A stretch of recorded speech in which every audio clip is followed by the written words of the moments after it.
Será que todo livro precisa passar alguma mensagem no final? Ele precisa te ensinar alguma coisa, mudar sua perspectiva sobre a vida, transformar a sua vida ou a forma como você olha para ela? Ou ele pode ser simplesmente um livro e simplesmente contar uma história?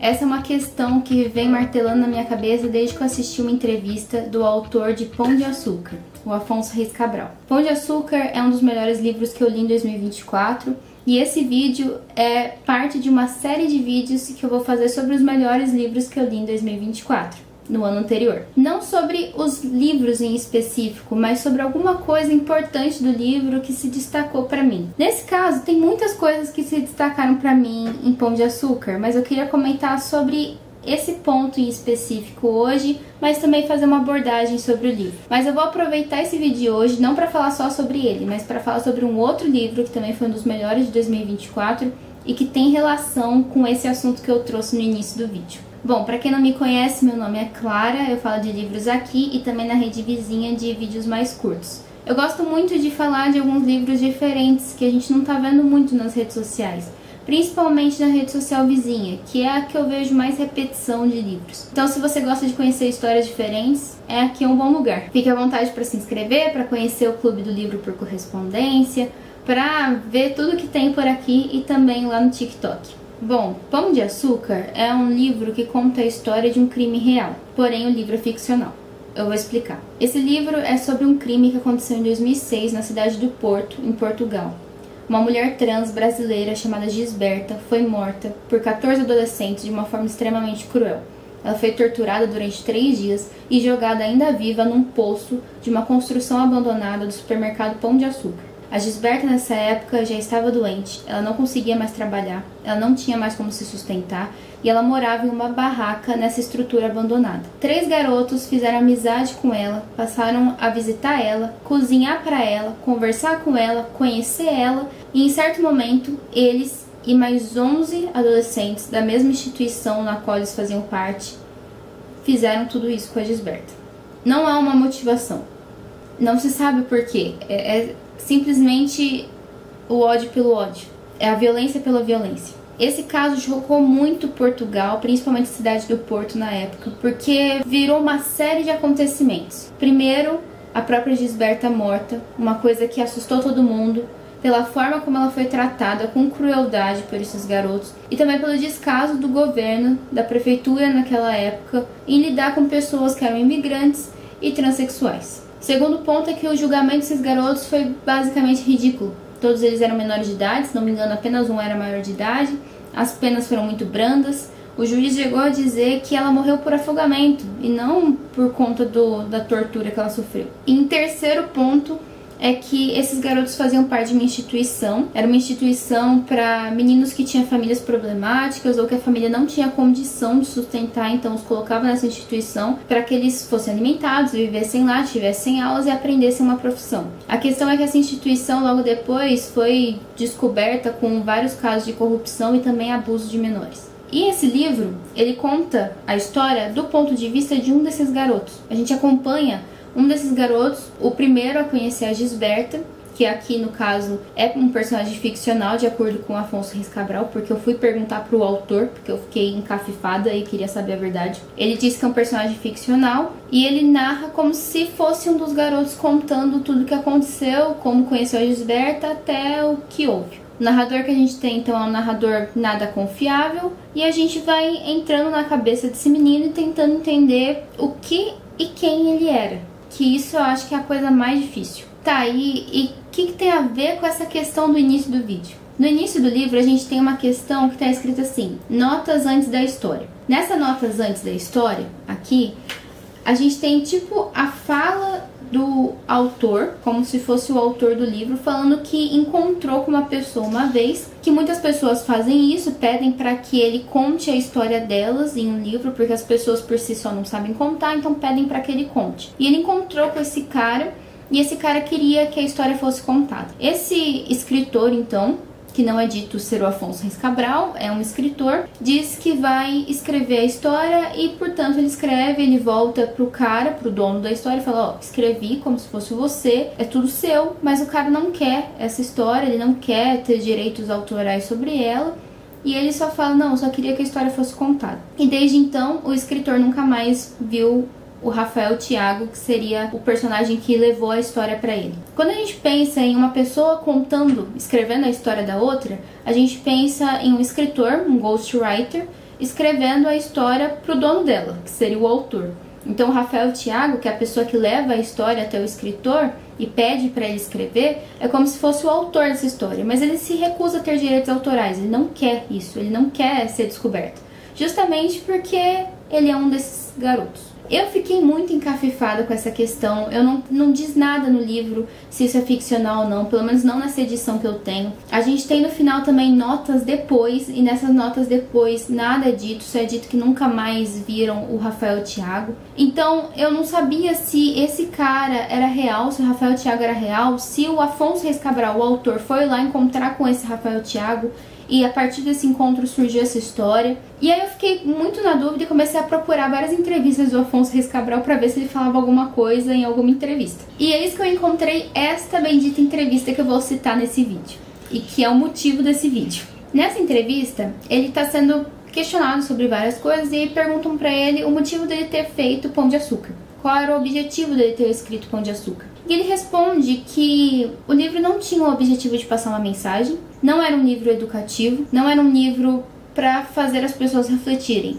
O objetivo do livro era puramente o livro. E aí, no primeiro momento que ele falou, eu fiquei meio em choque. E eu não entendi muito bem, mas ele continua explicando. Ele acha tanto desrespeitoso com a própria literatura dizer que ela deveria ensinar para as pessoas uma coisa que já está à vista de todo mundo, como ele diz. Por exemplo, o caso da Gisberta é um caso mundialmente conhecido, principalmente entre os portugueses e os brasileiros. Se uma pessoa que conhece o caso da Gisberta não se sente tocada sobre isso, não se posiciona diante disso, é porque já existe algum tipo de insensibilidade daquela pessoa. É porque já há algo de errado com aquela pessoa. Não é necessário um romance para ensinar que a forma como a Gisberta foi tratada é errado. Não precisa de um romance para ensinar que a violência é errado. Que pessoas na situação da Gisberta deveriam ser acolhidas e não trucidadas como ela foi. É como se a literatura não precisasse ter o papel de ensinar o que a sociedade deveria ter ensinado para as pessoas. A literatura não deveria tentar corrigir o que muitas vezes é incorrigível, porque muitas pessoas já foram ensinadas errado, porque já tem uma falha, tanto no ensino ou no caráter daquela pessoa. Então, para ele, o objetivo do livro é puramente o livro, porque ele via que tanto o personagem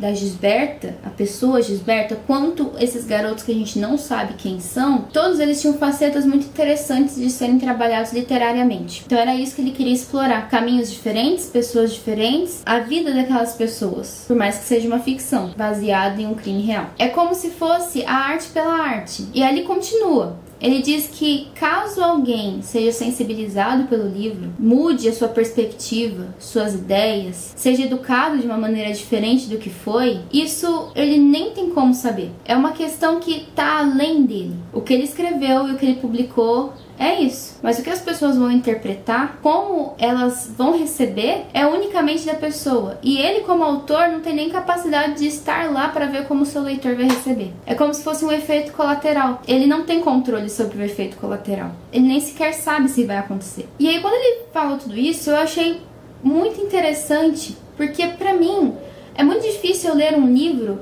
que não me passe alguma mensagem, que não me ensine alguma coisa, ou que não me faça ficar refletindo sobre isso. Mas eu percebi que talvez não seja porque o autor queria me passar alguma coisa, mas é porque eu interpretei dessa forma. Porque afinal a arte é isso. A arte não é aquilo que o artista quer passar, é o que o espectador vai ver, e é o que ele vai interpretar. E você nunca vai interpretar igual o artista, porque são pessoas diferentes, e isso depende da sua bagagem, da sua criação, de onde você veio, depende de tudo. E aí eu comecei a pensar em outros livros, e aí, na hora que eu ouvi ele falando isso, me veio logo de cara um outro livro que foi um dos melhores também de 2024 que eu li, que é Tudo é Rio, da Carla Madeira. Esse livro que divide tantas opiniões, que tem tanta gente que ama e tanta gente que odeia. Pra mim, ele foi um livro que eu gostei muito da narrativa, eu gostei da forma como tudo é contado, apesar de sofrer em muitas partes e de ter um final angustiante. Um final que a gente nem sabe qual é, na verdade. Porque o final aqui é só o final do livro, não é o final dos personagens. A gente pensa que qualquer coisa pode acontecer e é isso que angustia a gente. Eu particularmente gostei muito do livro, mas eu também entendo muita gente que detestou. Into the Hill, pra quem não conhece, a gente tem a história de um casal, a Dalva e o Venâncio, e temos uma prostituta, uma terceira personagem, que acaba entrando na vida do casal depois, que é a Lucy. No início eu até achava que a Lucy era a protagonista, mas depois eu fui entendendo como as coisas estavam caminhando e eu entendi que não era a Lucy a protagonista em si. A questão é que esse casal é um casal jovem, bonito, que se conhece desde sempre, mas de repente, quer dizer, não de repente, o Venâncio já demonstra sinais de possessividade, de ciúmes, só que a Dalva continua com ele, insiste naquele casamento até que coisas vão piorando e piorando e piorando e a gente não entende por que ela fica. Essa é uma questão muito importante, porque é uma coisa que muita gente critica. O porquê em um cenário de violência, de abuso, a pessoa fica. E aqui a Carla Madeira até diz em um trecho que eu achei muito interessante, que ela fala que do lado de fora, quem tá de fora faz arranjos melhores, mas quem tá dentro da situação faz o que pode. E é como se a Dalva aqui tivesse feito o que pôde. Ao mesmo tempo, a Carla Madeira também dá outras entrevistas dizendo que a Dalva não era só uma mulher frágil. Ela também estava punindo o Venâncio de certa forma. O ato dela ficar, mas esnobar ele, ficar na mesma casa, mas ignorando ele, é uma forma de punição. É a forma como ela poderia punir ele. Ela não sabia de outra forma. Então tem várias questões aqui que deixam em aberto os motivos. Será que a Dalva era só uma mulher que era realmente uma vítima, que estava presa ali, que não sabia como sair? Ou será que ela estava ali justamente para torturar o Venâncio? Ou será que ela ainda acreditava na redenção dele e por isso há esse momento de perdão? Tem muita coisa. E muita coisa que muita gente odiou, porque muita gente diz, não, eu não faria isso de jeito nenhum. Isso é ridículo, isso é o que a gente não percebe, que é o que acontece. É claro que não exatamente assim, mas quantos casos de violência doméstica a gente não vê em que a mulher insiste no casamento? Por mais que a gente não concorde, infelizmente é um retrato real. Só que muita gente também veio com a discussão de que esse livro romantiza o relacionamento tóxico, romantiza uma violência. Mas aí eu comecei a pensar nesse ponto que o Afonso Reis Cabral falou sobre Pão de Açúcar. A gente não precisa de um romance pra dizer que violência doméstica é errado. A gente não precisa de um romance mostrando o violentador e dizendo isso que ele faz é errado. Porque é óbvio que isso é errado. Porque nós, como sociedade, deveríamos entender que isso é errado. Todos nós. Que é óbvio que a violência, qualquer tipo que seja, sobre qualquer pessoa, não é correta. E se alguém que lê um caso como esse, ou que é apresentado um caso, seja no jornal, seja na vida real, não se sente abalado por aquilo, ao ver aquilo, e não se posiciona perante aquilo dizendo isso é errado, é porque já há alguma falha com aquela pessoa. Seja uma falha em sua educação, na sua criação, em como ela foi criada, seja uma falha em seu caráter, mas já há uma falha. E é um pouco até esperançoso demais pensar que um livro, uma história, uma ficção, poderia consertar a falha daquela pessoa. Não é que um livro precise fazer isso. Não é que ele deva ser escrito justamente para fazer isso. Mas ele pode fazer. Só que aí é o efeito colateral que o Afonso Reis Cabral comentou. Ele não sabe se vai fazer isso. Ele não sabe o que vai acontecer com aquela história quando chegar nas mãos daquela pessoa. Quando entrar pela sua cabeça e se ela vai refletir ou não. Se ela vai fechar o livro e continuar sendo a mesma pessoa, ou se ela vai fechar o livro e vai ficar pensando na história ainda. E pensando em como aquela história pode alterar alguma coisa no seu cérebro. É muito interessante pensar que não necessariamente aquilo que você escreveu é para educar alguém, é para passar uma mensagem. Mas mesmo sem você querer, a pessoa pode receber uma mensagem daquilo. E aí essa mensagem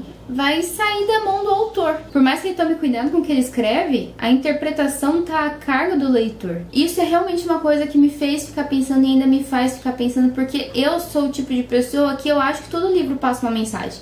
Que todo livro quer dizer alguma coisa, que eu sempre tenho alguma coisa para tirar daquele livro. Mas será que o livro precisa realmente ensinar alguma coisa? Será que ele tem esse objetivo? Ou será que ele só tem esse efeito colateral em todo mundo que o lê? Não sei dizer. Você comenta aí embaixo o que você achou, porque essa é uma questão que eu ainda fico pensando. Ainda fica martelando na minha cabeça. E eu vou deixar aí embaixo o link da entrevista que tem aqui no YouTube com o autor de Pão de Açúcar para vocês entenderem mais o que ele diz. Bom, É isso, espero que vocês tenham gostado. Esse foi o vídeo comentando sobre esses 2 livros que eu li em 2024, que foram livros muito importantes pra mim, que eu gostei bastante. Eles estão classificados na categoria de soco no estômago, porque eu criei umas categorias aleatórias que fazem sentido na minha cabeça para classificar os melhores livros de 2024. E esses 2 estão na categoria de soco no estômago. Nos próximos vídeos eu vou trazendo coisas importantes sobre outros livros e também dizendo qual a categoria de cada um. Então te vejo no próximo vídeo.